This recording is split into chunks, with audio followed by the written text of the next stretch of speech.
and welcome to this very special edition of the Irish Wrestling Podcast. My name is Mark O'Brien. I'm joined today by not one, but two incredibly special guests from two different ends of the wrestling spectrum. I'm joined by, first of all, Mr. the Mayor of Mayhem, Mr. Steve Maclin, and I'm also joined by the virtuoso Deonna Purrazzo. Thank you very, very both for making the time today. We're here to talk about a couple of very special initiatives. Before we get into those, I just want to know, how are you guys doing today? Good. We're good, yeah. Great. Thanks for having us. No problem at all. Thank you very much for making the time. So, listen, just want to kick straight off into it. The two of you this week have launched a very, very cool initiative. You've launched your own podcast. It's called Boots to Boots. It's kind of talking about life transitions, moving from, Steve, you're around working or operating previously in a combat zones, then obviously putting in different boots in a different manner, working in the wrestling sphere. How did this podcast come about? How have you found it so far, and what do you have in the horizon for it? Well, the idea came from her, so let's I'll let you take the. Yeah, I think my inspiration was Steve. And he never really it's taken me so long to get him comfortable tapping into his military experience and being comfortable talking about it. And there was a few times in the past month or two where we've had the conversation of no, your story is inspirational. And you went from being a grunt in the Marine Corps to a very successful multi-time world champion professional wrestler. And I think that the veteran community needs more of those stories. We need to see more of the successful transitions from the military to civilian life and being then successful in something completely different.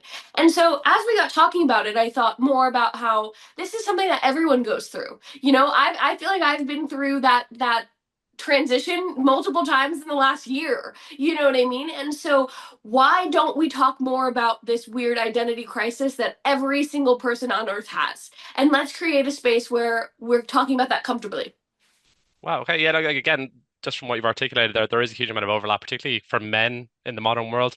I think got it, guys, moving from one career to another, and I think the importance of talking about mental health these days. So that's a huge kudos to you both for doing that. You did mention about identity crisis, like for those who've veterans face post-service. Like, how, Steve, for you particularly, how have you found diving into that in a podcast format, kind of publicly? How have you found the experience so far today doing so? It's very therapeutic, and just even with the world of professional wrestling and that Mm. transition from going from those combat boots to the wrestling boots, it just it guided me in the right way because it still gave me that camaraderie. It still gave me that locker room feel. It gave me just people to be around and also something to drive for. It gave me goals and purpose. And that's all anybody needs. And whether it's combat boots, wrestling boots, working in an office, podcast boots, being a teacher, a single mother, like there's different types of shoes and boots that you have to wear through life. And that's what makes this such a good topic to talk about because people don't talk about it. Mm. And for the ones that don't want to talk about it, sometimes a listening ear is always a better way to go about it as well. Where if you listen and you can reflect on it and also just kind of relate to it, that's its own therapy in its own way. So, kind of getting towards combat veterans and then just people in life that are going through mental health crisis, Boots to Boots is the place to listen to. Yeah, like that sounds absolutely fascinating. And again, well done for doing so because it's a really important issue kind of in the modern world. People from all spectrums of life now, kind of this would be hugely applicable to. Like, how have you found doing so, not only just as wrestlers working at different companies at this stage, but how have you found doing so as a married couple also, just on a public forum, having these kind of very public conversations? How have you found that dynamic to date? Yeah, I thought that would add to the podcast, right? Mm. You have husband and wife, but then also, yeah, veteran, civilian, talking about these topics. And I don't know everything about, I wasn't a military spouse, I'm a veteran spouse, and there's a big difference. And trying to be respectful in terms of what Steve's willing to talk about, and Mm. also knowing how far to push him, when to stop pushing him. I think that there's a dynamic in that too, of just watching our relationship. And obviously we love each other very, very much, but I think that it's also encouraging to watch people be in love on camera and be willing to share that side of them where there is that mutual respect, there is that admiration, there is competitiveness in a way. And so we're just two real life people who just want to bring a new platform and a new resource to others who might be going through this transition as well, and struggling with it. And That's that's incredible. its own relation. That's its own relationship as well too, Mm. where it's like you have a married couple that's on screen, and we're here being able to show the world. Like it's about communication, and that's how you Mm. grow your relationship. That's how you build on your relationship, especially in a marriage. And for me, it didn't take long for me to open up, but it takes those times where when I do want to say my part, or she kind of notices little intricate things during the day where I have my moments where I miss Afghanistan, and she kind of picks up on those things, and she has over the years where Mm. she kind of knows I'm in one of those moods, and then vice versa. I know when she's in her head and she's in one of her moods for work. So to have that on screen and then also bring that to the world and bring that to conversation for others has also been a really big part of it too. Well, listen, that's again, there's a huge amount of different, really incredible, important topics there across a myriad of different areas I touched on previously. But the first episode did drop this past Monday. Like, obviously, Yes. I assume at this point there's a few different episodes that have been recorded to date. What can fans expect over the number of coming weeks and months ahead? Yeah, well, so yes, we bulk filmed 4 episodes. So this past Monday, the combat boots dropped. It's all Hmm. about Steve, and we're gonna follow up on. He's left the military now. He's putting on the wrestling boots in episode 2. So it'll be all about his wrestling boots. Then we flip the script. And we talk about my wife and how she went from being a teacher and then got into the world of professional wrestling and put on her wrestling boots. And then episode 4, we kind of wrap up how we met.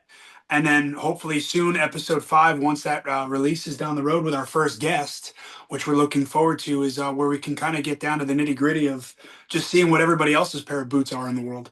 That's a really good grounding and a really good way to do it in terms of you bringing in different perspectives after you've kind of given a good foundation of people who've kind of followed along from episode 1 to 4. So well done. But also, you're obviously doing this is incredible work and an incredibly different kind of initiative while also balancing careers across two different companies I touched on earlier.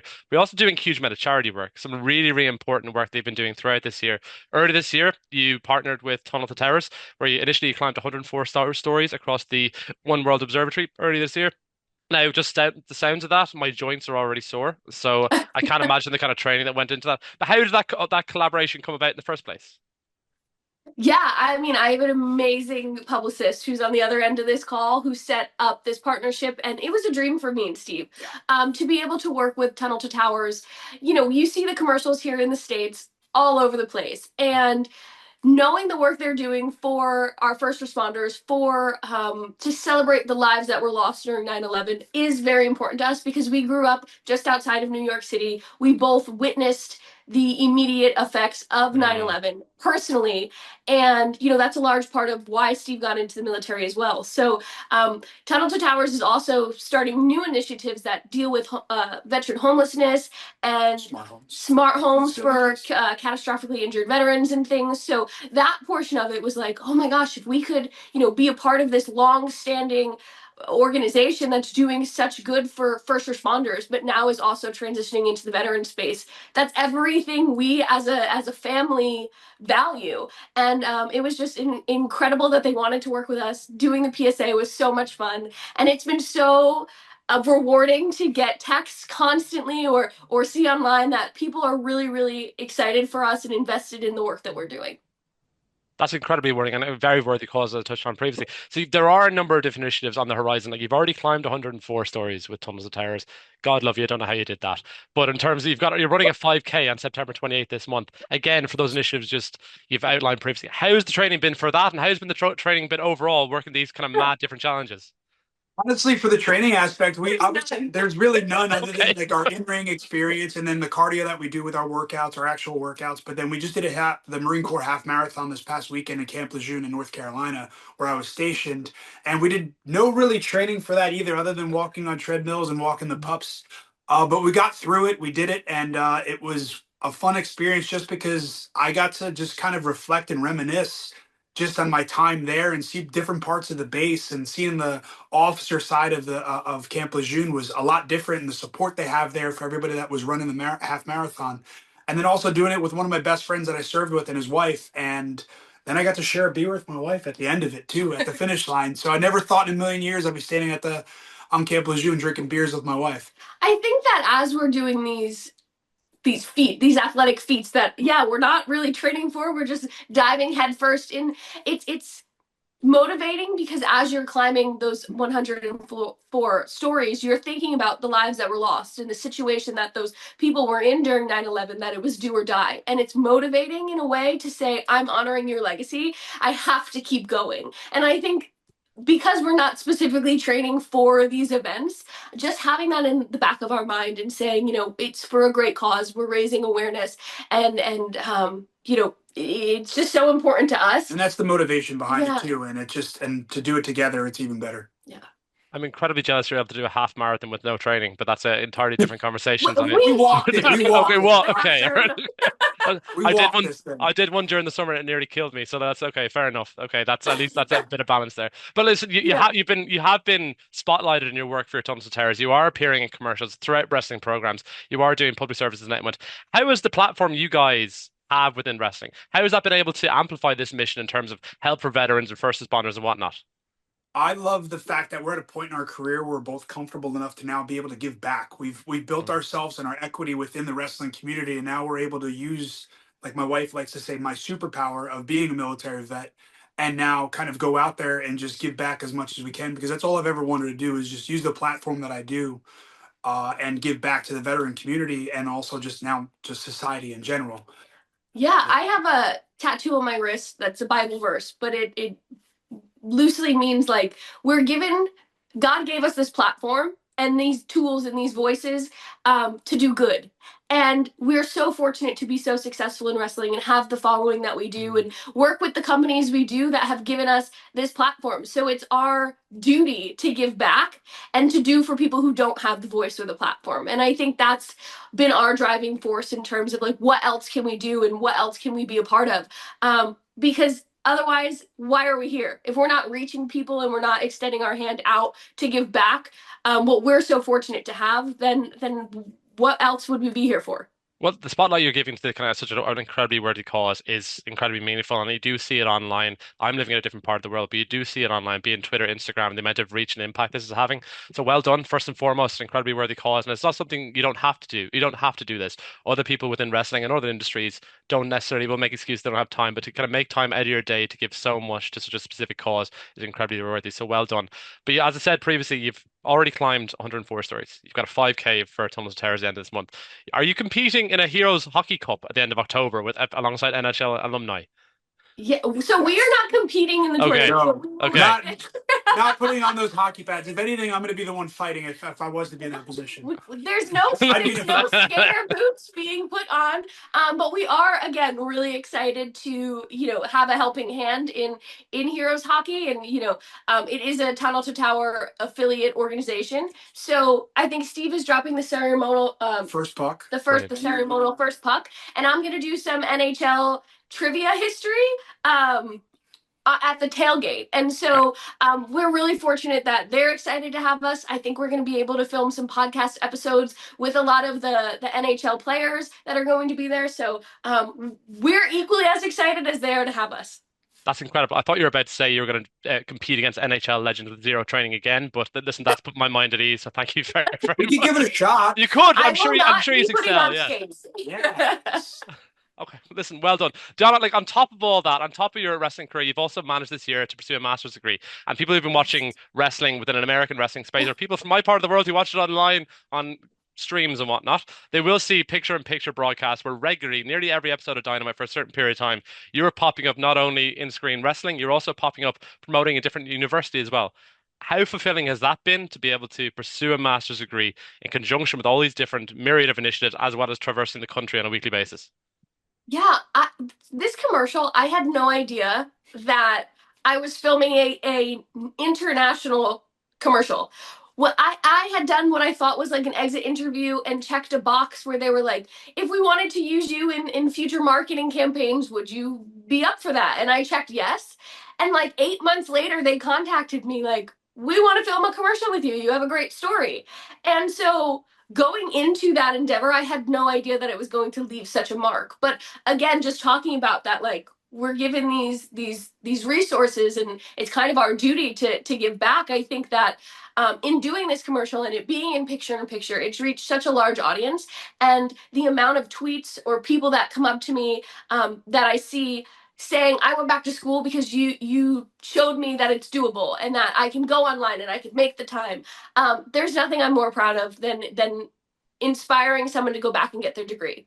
I've always felt since the beginning of my career that like wrestling is not forever, Mm, and I need to have something to fall back on when I mhm. physically can't wrestle anymore. And so, yeah, to get my bachelor's at Southern New Hampshire and to kind of be the face of Southern New Hampshire University right now is really cool. I'm about halfway through my master's degree in political science at Liberty University right now, and it's a struggle, but because it's online and I could bring my laptop anywhere, I could do school anywhere. And when people do come up and ask how I do it, it's like, I can only give 100% of myself to everything that I do, and I wouldn't do it if I didn't think I could.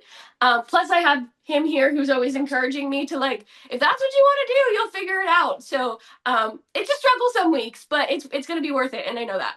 That's incredible. And again, there are only limited hours in the day. So the fact that you're able to balance all these different initiatives is incredibly impressive. But just one very last point I want to kind of touch on that kind of educational piece. You have talked about previously the support you're getting from AEW in regards to their tuition support. How big has that been a factor in terms of being able to balance everything on top of that?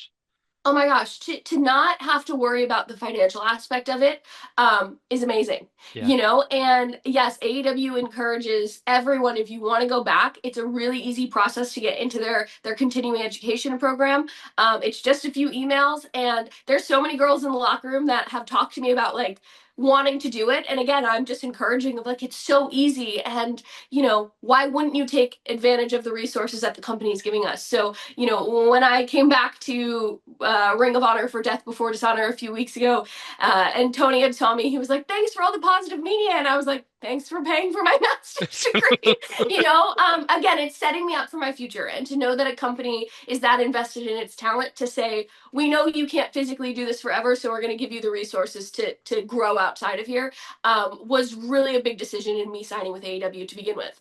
That's incredible. Like I just did an MBA here in Ireland the last couple of years.